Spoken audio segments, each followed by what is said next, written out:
Hello. നീ ഇത് എവിടെയായിരുന്നു? അടുക്കളയില് പാത്രം കഴുകുകയായിരുന്നു.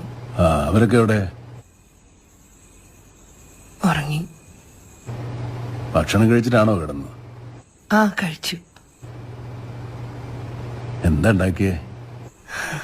സതീഷിനെ അറിയാലോ, അവൻ ഇറച്ചി നിർബന്ധ.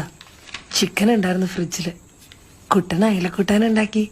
പിന്നെ ചപ്പാത്തിയും പുട്ടും ഉണ്ടായിരുന്നു. ഉച്ചക്കത്തെ ചോറും സാമ്പാറും ഉണ്ടായി. ഒന്നും പോരാണ്ട്. മൊയ്തീൻ അങ്ങോട്ട് വരണ്ട്. അവൻ്റെ എന്താ ഞാൻ നിനക്ക് കൊടുത്തു വിടണ്ടേ?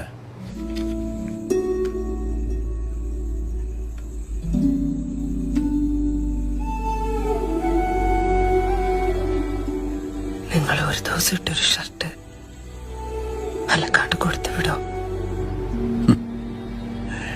എന്താ നളിനി ഇത്?